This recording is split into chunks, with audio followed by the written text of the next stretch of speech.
இணைந்து கொண்டிருக்கின்றோம் வணக்கம் தமிழ் நிகழ்ச்சியின் வாயிலாக. இன்றைய நிகழ்ச்சியிலே நாங்கள் என்ன விடயம் பற்றி கதைக்க போறோம் அப்படின்னு சொல்லி பார்த்தா, இன்று சிறுவர்கள்ல இருந்து பெரியவர்கள் வரை நாங்கள் யாரை பார்த்தாலும் எல்லோருமே சொல்லுகின்ற ஒரு விடயம், எனக்கு மன அழுத்தமா இருக்கு, ஸ்ட்ரெஸ்ஸா இருக்கு. அந்த வேர்ட்ஸ் தான் அடிக்கடி எல்லாருமே யூஸ் பண்ற ஒரு வேர்ட்ஸா இருக்குன்னு சொல்லிக்கொள்ள முடியும்.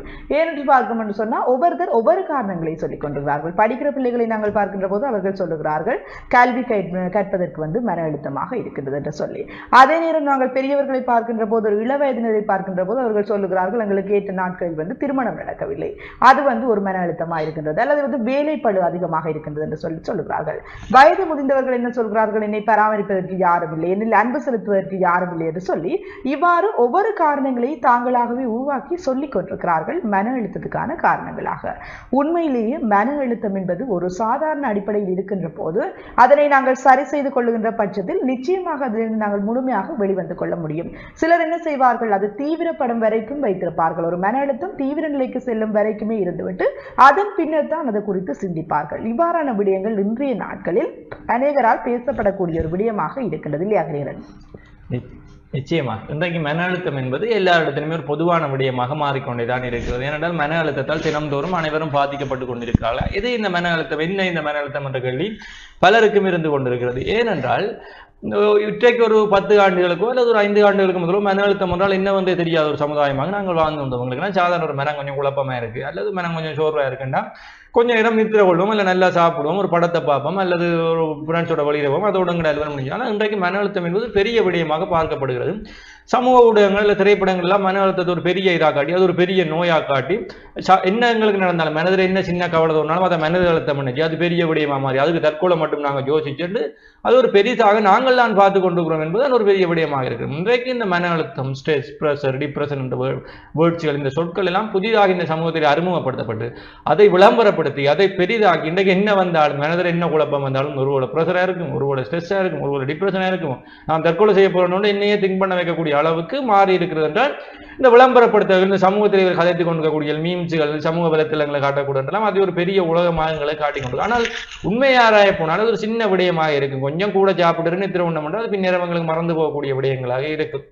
அல்லது நாங்கள் வெளியிலே சென்று ஒரு விளையாடி விட்டு வந்தால் இன்றைக்கு பலர் வெளியிலே செல்லாமல் இந்த தொலைபேசிகளோடு இருப்பதால் இந்த மன அழுத்தங்களை அதிகரிக்கக்கூடிய விடயமாக இருக்கிறது. அண்மையில் ஒரு 10 வயது பிள்ளை கூட தற்கொலை செஞ்சது மன அழுத்தத்தால் சொன்னாங்க. 10 வயது பிள்ளைக்கு என்ன மன அழுத்தம் இருக்கிறது என்ற கேள்வி எங்கள் எல்லாருக்குமே இருக்கிறது. என்றால் 10 வயதிலே எங்களுக்கு மனம் இருக்கிறது என்றே தெரியாமல் தான் நாங்கள் இருந்தாங்க. என்றால் நாங்கள் இப்போ வீட்டுக்காரர் காட்டுற உலகம் எங்களுக்கான உலகம், அவர்கள் தரக்கூடிய சந்தோஷங்களை. ஆனால் இன்றைக்கு 10 வயது பிள்ளை யோசித்து இது மன அழுத்தம் என்று யோசித்து அந்த பிள்ளை தற்கொலை செய்யக்கூடிய அளவுக்கு என்ன பிரச்சனைகள் இன்றைக்கு இருக்கிறது என்பது கூட சமூகத்தில் ஒரு பெரிய கேள்வியாக இருக்கிறது என்னும் பொழுது இன்றைக்கு இந்த சமூகம் எதை நோக்கி செல்கிறது என்ற கேள்வி கூட எங்களை பல பேருக்கு எழுந்து கொண்டிருக்கலாம். ஏனென்றால் இன்றைக்கு கல்வி கற்பவர்களுக்கு பிரச்சனை இருக்கிறது, வீடுகளில் சும்மா இருப்பவர்களுக்கு பிரச்சனை இருக்கிறது, முதியவர்களுக்கு கூட மன அழுத்தம் வருகிறது என்றால் பாருங்கள். ஏனென்றால் முதியவர்கள் வீட்டிலே சும்மா இருப்பவர்கள், வீட்டிலே பிள்ளைகள் குட்டிகளோடு இருக்கக்கூடிய முதியவர்களுக்கு கூட மன அழுத்தம் வருகிறது என்றால் யோசித்து பாருங்கள். இந்த மன அழுத்தம் என்ற இந்த கொடிய விடயம் ஒன்று ஒருத்தருமே விட்டு வைக்கவில்லை. 10 வயது பிள்ளைக்கும் பெறுகிறது, 60 வயது பாட்டிக்கும் பெறுகிறது, இடையிலே கல்வி கற்பவர்கள் வேலை தலங்களுக்கு செல்வது எல்லாருக்கும் பெறுகிறது. இது என்ன அப்படி மன அழுத்தம் என்றது நீங்கள் எல்லாருக்குமே இருக்கக்கூடிய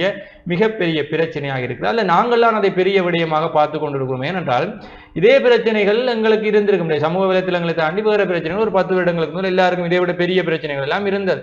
பலர் நாட்டுக்காக பிள்ளைகளை கொடுத்தவர் இருக்கிறார்கள், நாட்டுக்காக சொத்து உடைமைகளை இழந்து விட்டு வந்தவர் இருக்கிறார்கள் என்று பலர் இருந்திருக்கிறார்கள். அவர்களுக்கெல்லாம் இல்லாத மன அழுத்தமா இப்பொழுது வந்து அன்றைக்கெல்லாம் அது பெரிதாக தெரியவில்லை. ஆனால் இன்றைக்கு அது பெரிய விடயமாக காட்டப்படுகிறால் எங்களை சுற்றி நடக்கக்கூடிய விளம்பரங்கள்லாம் எங்களை மன அழுத்தம் என்ற ஒரு மாயை உருவாக்குகிறது என்பதுதான் என்னுடைய சிந்தனையாக இருக்கிறது. நிச்சயமாக கரியரன் கூறியது போல இன்றைய நாட்களில் நாங்கள் மன அழுத்தம் என்பதை ஒரு பெரிய விடயமாக பார்த்து கொண்டிருக்கின்றோம். ஆனால் நாங்கள் சாதாரண மன அழுத்தத்தில் இருக்கின்ற போது அதனை சரியாக கண்டறிந்து அதனை நாங்கள் தீர்த்து கொள்ள வேண்டும். அதுவே தீவிர மன அழுத்தத்துக்கு நாங்கள் தள்ளப்பட்டு விடுவோமானால் நிச்சயமாக அதற்கான பல சிகிச்சைகள், பல வழிமுறை இருக்கின்றன. எல்லாவற்றையும் நினைத்து நாங்கள் சிந்தித்து எல்லாவற்றையும் நினைத்து நாங்கள் வருத்தப்பட்டு கொண்டிருக்க கூடாது. சில பேரை நாங்கள் பார்க்கின்ற போது பரீட்சை தோல்வி என்று சொல்லுவார்கள், அதனால் மன அழுத்தம் ஏற்படும் என்று சொல்லுவார்கள். வாழ்க்கையிலே நாங்கள் பல தோல்விகளை கண்டிருக்கின்றோம். பரீட்சையில் தோல்வி அடைகின்றது என்பது எல்லோருக்கும் அந்த நிகழாத செயற்பாடாக இருந்தாலும் கூட இந்த பரீட்சையில் தோல்வி அடைந்தால் திரும்பவும் நாங்கள் இந்த பரீட்சையை எழுதி கொள்ள முடியும். இதுவே நாங்கள் மன அழுத்தம் என்று சொல்லிக்கொண்டு எந்த ஒரு செயற்பாடுகளிலும் ஈடுபடாமல் எங்களுடைய நாட்களை நேரங்களை வீணாக்கி கொண்டிருப்பதனால் நிகழ்ந்துவிட போவது என்ன என்பது குறித்து நாங்கள் சிந்திக்க வேண்டியவர்களாக இருக்கின்றோம். இந்த மன அழுத்தம் ஏன் ஏற்படுகின்றது, அந்த மன அழுத்தம் ஏற்பட்டால் எவ்வாறு கண்டறிவது? சில பேர் நினைப்பார்கள் மன அழுத்தம் என்றால் என்ன, ஏன் அதை அப்படி சொல்றார்கள் என்று சொல்லி எல்லாம் நிறைய யோசிப்பார்கள். அந்த மன அழுத்தத்துக்கான அறிகுறிகள் என்ன அப்படின்னு சொல்லி பார்த்தோம் என்று சொன்னா, சாதாரணமாக ஒரு செயற்பாட்டில் வந்து வளமை போல வந்து நாங்கள் இயங்கிக் கொண்டிருப்போம். எங்கள் காலையில் இருந்தால் எங்களுடைய வேலை அல்லது எங்களுடைய படிப்பு, எங்களுடைய அன்றாட வேலைகள் என்று சொல்லி எங்களுடைய நேரங்கள் போய்கொண்டிருக்கும். இவ்வாறு மன அழுத்தத்துக்கு உள்ளானவர்கள் என்ன செய்வார்கள் என்று சொன்னால், அவர்களுடைய நடத்தைகளில் மாற்றங்கள் ஏற்பட தொடங்கும். நடத்தைகளில் மாற்றங்கள் ஏற்படுகின்ற போது வந்து பிரதானமாக இந்த தூக்கமின்மை பிரச்சனை வரும். நித்திரை கொள்வார்கள், சிறிது நேரத்திலே விழித்தெழுந்து கொள்வார்கள். நித்திரை கொள்வார்கள், விழித்தெழுந்து கொள்வார்கள். சில நேரத்தில் என்ன செய்வார்கள், சிலர் நித்திரை கொள்வார்கள், அதிகமான நித்திரை கொள்வார்கள். குறிப்பிட்ட நேரத்தை தாண்டியும் அதிகமான தூக்கம் வந்து இந்த மன அழுத்தத்துக்கு அறிகுறியாக குறிப்பிட்டுக் கொள்ளலாம். தூக்கமின்மையும் ஒரு அறிகுறியாக இருக்கின்ற அதே பட்சத்தில் வந்து அதிகளவான தூக்கமும் ஒரு மன அழுத்தத்தினுடைய அறிகுறி என்று சொல்லி நாங்கள் சொல்லிக்கொள்ளலாம். அது மாத்திரமில்லாமல் வெவ்வேறான என்னென்ன அறிகுறிகள் இருக்கின்றது என்று சொல்லி பார்க்கின்ற போது, சில பேருக்கு வந்து அதிகமாக பசி எடுக்கும். மன அழுத்தம் என்று சொன்னால் எவ்வளவுதான் சாப்பிட்டாலும் சில பேர் வந்து இந்த கண்ட்ரோல் பண்ணிக்கொள்ள முடியாத அளவுக்கு சாப்பிட்டு கொண்டே இருப்பார்கள். இதுவே சில பேரை நாங்கள் பார்க்கின்ற போது சாப்பிடவே மாட்டார்கள், எதை கொடுத்தாலும் சாப்பிட மாட்டார்கள். இவ்வாறான நடத்தைகளை அவர்கள் வெளிப்படுத்துவார்கள். தங்களை தாங்களே கவனித்துக் கொள்ள மாட்டார்கள். தாங்கள் வெளியில் செல்ல போன்றோம் என்று சொன்னால் வளமையாக எவ்வாறு செல்லுவோம், எங்களுடைய தோற்றப்பொழிவு எவ்வாறு இருக்கும், எதை பற்றியும் சிந்திக்க மாட்டார்கள். தங்களுக்கு பிடித்த மாதிரியெல்லாம் அவர்கள் தங்களை அழகுபடுத்திக் கொள்ள மாட்டார்கள். அவர்கள் சாதாரணமாகவே வெளியிடங்களுக்கு சென்று வரக்கூடிய ஒரு நிலைமை இருக்கும். மற்றவர்களுடன் பேச மாட்டார்கள், தனிமையை விரும்புபவர்களாக இருப்பார்கள். அடிக்கடி நாங்கள் பார்க்கின்ற போது அவர்கள் தனியாக நேரத்தை செலவழித்துக் கொண்டிருப்பார்கள். வடமையாக எல்லோரிடமும் உரையாடுகின்ற ஒரு நபர் தனியாக சென்று இருக்கின்ற போது நாங்கள் சிந்தித்துக் கொள்ள வேண்டும், அவருக்கு ஏதோ ஒரு பிரச்சனை ஆட்கொண்டிருக்கிறது என்று சொல்லி. இவ்வாறு வந்து இந்த மன அழுத்தத்தால் பாதிக்கப்பட்டவர்கள் என்ன செய்வார்கள், தொடர்ச்சியாக எப்பொழுதுமே தங்களுடைய உணர்வு நிலைகளை வெளிப்படுத்திக் கொண்டிருப்பார்கள். கோபமாக இருப்பார்கள், கவலையாக இருப்பார்கள், எதிர்மறையான விளைவுகளை வெளிப்படுத்திக் கொண்டிருப்பார்கள். இவ்வாறான இந்த சாதாரண அறிகுறிகளை பார்க்கின்ற போதே எங்களுக்கு விளங்கும் இது ஏதோ ஒரு அழுத்த நிலையில் இவர்கள் இருக்கிறார்கள் என்று சொல்லி. அழுத்தம் என்பது சாதாரண விடயம் தான். சிறு வயதிலிருந்து பிள்ளைகள் வந்து ஒவ்வொரு விடயங்களுக்கு கல்வி கேட்க வேண்டும் என்று சொன்னால் நாங்கள் சிறிது கடினப்பட்டுத்தான் அதனை கேட்க வேண்டியதாக இருக்கின்றது. வேலை செய்ய வேண்டும் என்றால் அவ்வாறு தான், ஒவ்வொரு செயற்பாடுகளும் அவ்வாறு தான்.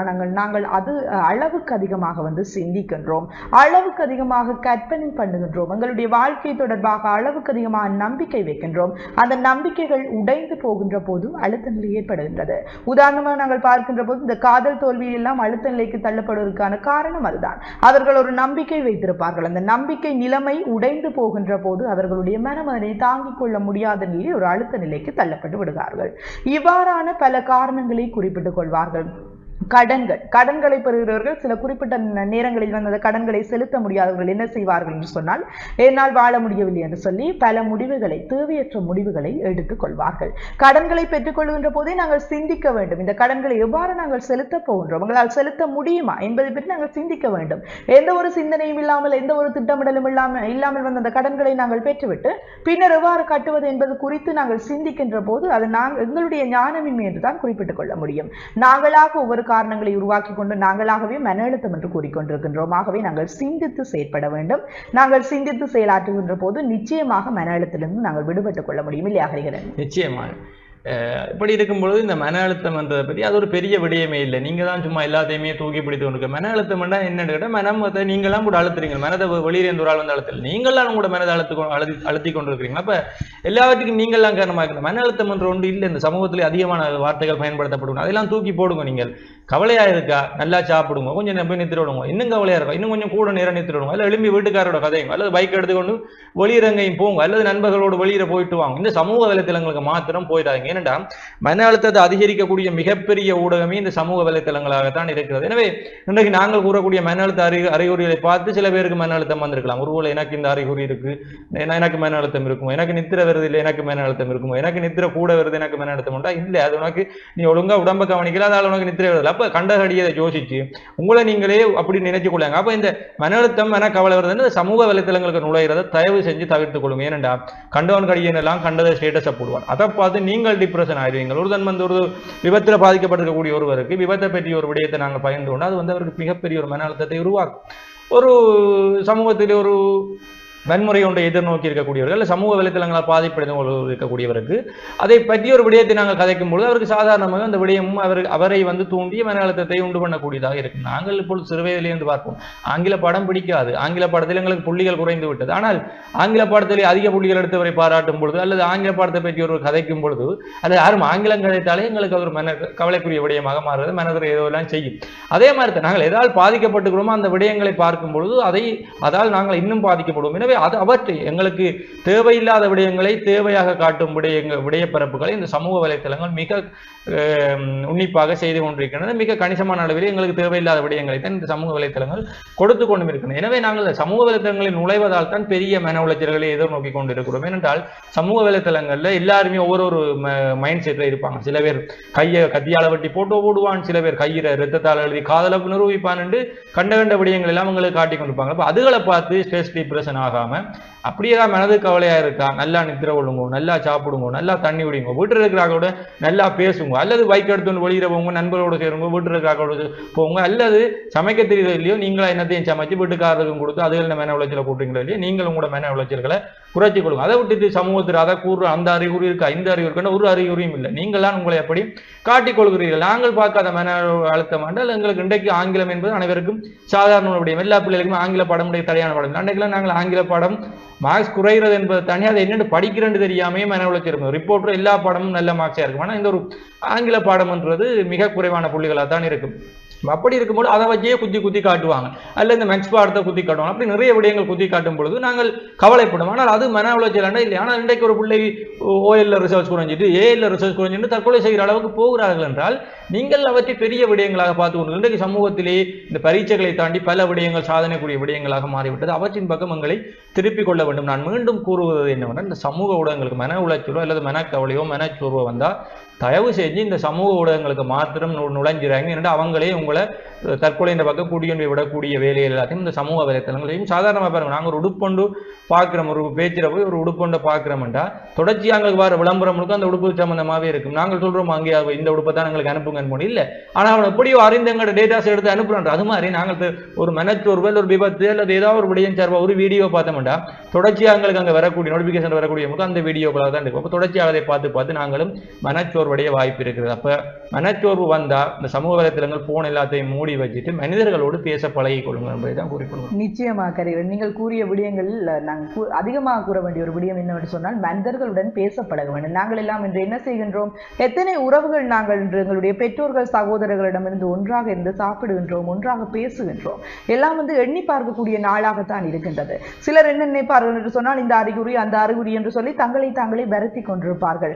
சிறு வயதில் நாங்கள் பார்க்கின்ற போது எங்களுடைய கல்வி நடவடிக்கைகள் எல்லாம் ஒரு சுதந்திரமாக இருந்தது. எங்களுடைய புள்ளிகளாக இருக்கட்டும், எங்களுடைய வாழ்க்கை நடைமுறைகளாக இருக்கட்டும், சுதந்திரமாக நாங்கள் சந்தோஷமாக சிறு பிள்ளை பராயத்திலே வாழ்ந்து வந்தோம். இன்று என்ன நடக்கின்றது, எங்களுடைய இந்த சாதாரண தர பரீட்சையில் 9 பெற வேண்டும் என்று சொன்னால் 8 பெற்றால் கூட அந்த பிள்ளை தன்னுடைய முடிவை மாற்றிக்கொள்கின்றது. நான் படிக்க மாட்டேன், திரும்பவும் நான் படித்து 9 சித்தி பெற வேண்டும் என்று சொல்லி இவ்வாறான தங்களுடைய கால ஓட்டத்துக்கேற்ப தங்களுடைய மன நடைமுறை மாற்றங்களையும் மாற்றிக்கொண்டிருக்கிறார்கள். எல்லா விதத்திலும் பிள்ளைகளை நாங்கள் ஓரளவிற்கேனும் தளர்வாக வைத்திருக்க வேண்டும். பிள்ளைகளை நாங்கள் பெற்றோர்கள் ஒவ்வொருவரும் இதைத்தான் செய்ய வேண்டும் அதைத்தான் செய்ய வேண்டும் என்று சொல்லி கட்டாயப்படுத்தக்கூடாது.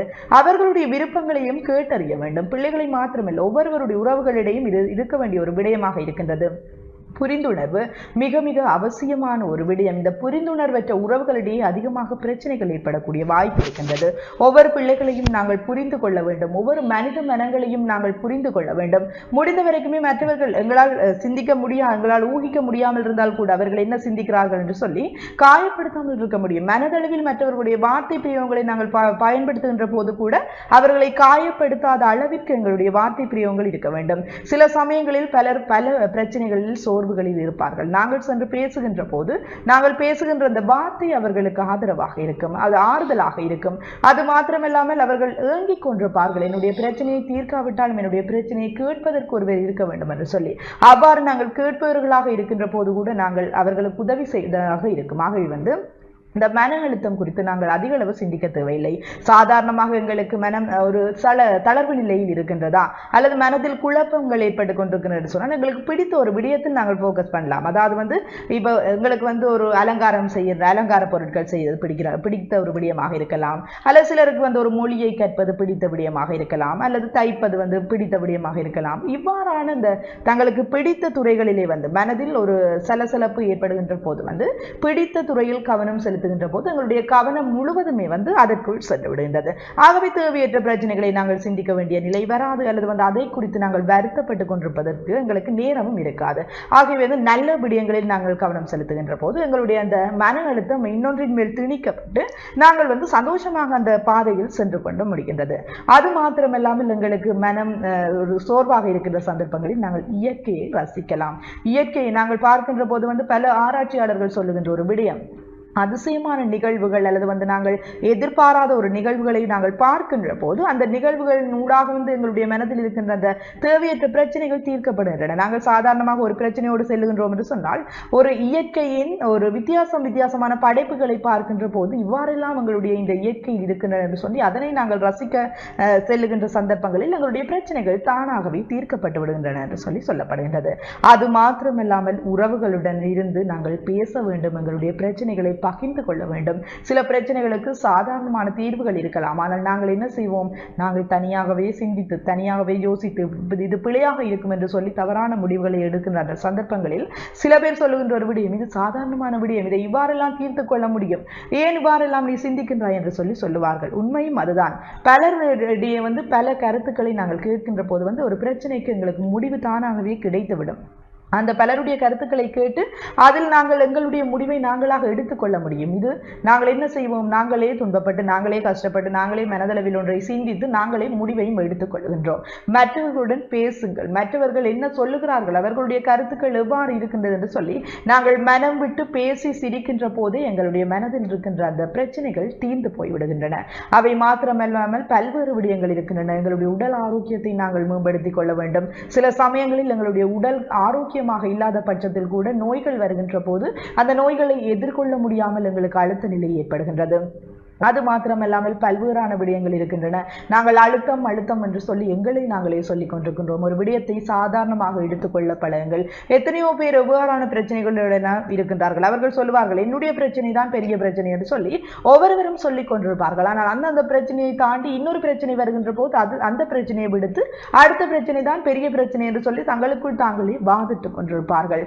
இந்த மன குழப்பங்கள் ஏற்படுகின்ற போது சந்தோஷமாக இருக்க பழகுங்கள், உறவுகளுடன் பேசுங்கள். இந்த யோகா பயிற்சி அது மாத்திரமல்லாமல் உடற்பயிற்சிகள் எல்லாம் செய்கின்ற போது எங்களுடைய மனம் தளர்வடைகின்றது. இதற்காகவே யோகா கலைகள் இருக்கின்றன. தியான பயிற்சி நாங்கள் செய்யலாம். காலையில் எழுந்தால் நாங்கள் தியானம் செய்வது மனதுக்கு மிகவும் சந்தோஷம் தரக்கூடிய ஒரு விடயமாக இருக்கின்றது. நல்லவர்களுடன் பேசுங்கள், நல்ல அறிஞர்களுடைய வார்த்தைகளை நீங்கள் வாசியுங்கள். எத்தனையோ அறிஞர்களுடைய வார்த்தைகள் எங்களுடைய வாழ்க்கையை மாற்றியமைக்கக்கூடியதாக இருக்கின்றது. 2 வரிகளில் அந்த விடயம் இருந்தாலும் எவ்வளவோ பயன்களை தரக்கூடியதாக அந்த வார்த்தைகள் இருக்கின்றன. அறிஞர்களுடைய சொற்களை கேட்டு நடக்க வேண்டும். பெரியவர்கள் சொல்வதை நாங்கள் நிதானித்து சிந்திக்க வேண்டும், அலட்சியப்படுத்தக்கூடாது. இவ்வாறெல்லாம் நல்ல விடயங்களை பெற்று நாங்கள் வாழ்க்கையில் வாழ்ந்து கொண்டிருக்கின்ற போது எங்களுடைய மன அழுத்தத்தை நாங்கள் குறைத்துக் கொள்ள முடியும். சாதாரணமாகவே ஒரு மன அழுத்தம் எங்களுக்கு இருக்கின்றது என்று சொன்னால் இவ்வாறான வழிமுறைகளை நாங்கள் பின்பற்றிக் கொள்ள முடியும். இவ்வாறெல்லாம் இருந்தும் என்னுடைய பிரச்சனையை தீர்க்க முடியவில்லையா என்று நாங்கள் பார்க்கின்ற போது உளவியலாளர்களிடம் நாங்கள் செல்லலாம். உளவியலாளர்களிடம் செல்வது பலர் ஒரு தவறான எண்ணப்பாங்கில் பார்க்கிறார்கள். என்று சொன்னால் நாங்கள் போகின்ற போது பலர் பார்த்தார்கள் என்று சொன்னால் என்னை ஒரு மனநிலை சரியில்லாதவர் என்று நினைத்து விடுவார்களோ, அல்லது ஏதாவது சொல்லுவார்களோ, என்னுடைய திருமணம் தடைப்பட்டு விடுமா, அல்லது என்னுடைய வாழ்க்கையில் எதிர்காலம் பாதிக்கப்பட்டு விடுமா என்று சொல்லி எல்லாம் தாங்களை நினைத்து அவ்வாறான விடயங்களுக்கு செல்வதற்கு தவிர்த்து விடுவார்கள். ஆனால் உளவியலாளரிடம் சென்று நாங்கள் பேசுகின்ற போது அந்த பிரச்சனைகளுக்கு நாங்கள் சாதாரணமாக முடிவை எடுத்துக்கொள்ள முடியும். நாங்கள் மற்றவர்கள் இவ்வாறெல்லாம் பேசுவார்கள் என்று சொல்லி நாங்கள் ஒதுங்கி இருந்து ஒரு கட்டத்தில் தீவிர மன அழுத்தத்துக்கு தள்ளப்படாமல் சாதாரணமாக ஒரு மன அழுத்த நிலை உருவாகின்ற போதே அதனை நாங்கள் மாற்றி அமைத்துக் கொள்ள வேண்டும் இல்லையா? நிச்சயமாக. இப்படி இருக்கும் பொழுது இந்த நாங்கள் நினைத்து பாருங்கள், நீங்கள் எல்லாருமே ஒரு காலத்திலே பெரிய விடயங்களை கடந்து வந்திருப்பீர்கள், பெரிய சோகமான விடயங்கள், சோகமான சம்பவங்கள் எல்லாவற்றையுமே கடந்து வந்திருப்பீர்கள். ஆனால் இன்றைக்கு நினைத்து பாருங்கள், அந்த விடயங்கள் எங்களுக்கு இன்றைக்கு ஏற்றுக்கொள்ளக்கூடிய விடயங்கள் அல்லது சிரித்து விட்டு செல்லக்கூடிய விடயங்கள், அது ஒரு சிறிய பிரச்சனையாக கூட இருக்கலாம். எனவே அப்பொழுது நாங்கள் சிறு வயதுகளிலே பெரிய விடயங்களாக பார்த்தது இன்றைக்கு சிறிய விடயங்களாக எங்களுக்கு தெரிகிறது என்றால், இன்றைக்கு நாங்கள் பெரிய விடயங்களாக பார்த்து கொண்டிருக்கக்கூடியது எதிர்காலத்திலே அது ஒரு சிறிய விடயம், சிரிப்புக்குரிய விடயமாக மாறும். எனவே எதையும் எவரையும் பெரிதாக அலட்டி கொள்ளாதீர்கள், அப்படியே இருக்க விட்டு விடுங்கள். அவ்வளவு கஷ்டமாக இருக்கிறதா, பிடித்ததை செய்து கொள்ளுங்கள். மழையில் நனைய விரும்புகிறீர்களா, மழையில் நனையுங்கள். ரோட்டால ஓடி விடியற ஸ்ட்ரெஸ்ஸா இருக்குன்னு ரோட்டால் ஓடி போங்க, உடம்புக்கு நல்லது, உள்ளத்துக்கு நல்லது. உங்களுக்கு என்ன பிடிக்கிறதோ அதை செய்து கொள்ளுங்கள். ஏதாவது துறையிலே உங்களை ஈடுபடுத்திக் கொள்ளுங்கள். அந்த துறை மீது இருக்கக்கூடிய போதை, ஆர்வம் உங்களை இந்த பக்கம் செல்ல விடாமல் இருக்கும். அப்ப உங்களுக்கு என்ன விடயத்தையும் பெரிதாக அலட்டிக் கொள்ளாதீங்கள், யார் கூறுவதையும் பெரிதாக அலட்டிக் கொள்ளாதீங்கள். இந்த ஐம்புலன்களால் நாங்கள் எடுத்துக்கொள்ளக்கூடியவற்றை எங்களுடைய கட்டுப்பாட்டில் வைத்துக் கொள்ளுங்கள், மனதை எங்களுடைய கட்டுப்பாட்டில் வைத்துக் கொள்ளுங்கள். இங்கே மனதிலே தளர்வு என்ற என்ன என்றாலும் எதையும் பற்றி யோசிக்காமல் உங்களை நீங்கள் பாதுகாத்துக் கொள்ளுங்கள். இங்கே ஸ்ட்ரெஸ், டிப்ரெஷன், ப்ரெஷர் என்ற இந்த வேர்ட்ஸ்களே இல்லை. தயவு செஞ்சு நான் மீண்டும் கூறுவது, தயவு செஞ்சு சமூக வலைத்தளங்களுக்கு மாத்திரம் மனம் கவலையா இருக்க போயிடாங்கோ, அதுதான் பெரிய விளைவா மாறும். எனவே மனம் கவலையா இருந்தால் சமூக வலைத்தளங்களை தவிர்ப்போம், மனிதர்களோடு பழகுவோம் என்று கூறிக்கொண்டு நாங்களும் உங்களிடமிருந்து விடைபெற்று செல்ல போகிறோம். மற்றும் ஒரு நிகழ்ச்சியில் உங்களை சந்திக்கும் வரை உங்களிடமிருந்து விடைபெற்று செல்லும் நான் என்று உங்கள் அன்பின் கரிகரன் மற்றும் கலின்ஸ்டா ஜெயக்குமார். நன்றி நேயர்களே.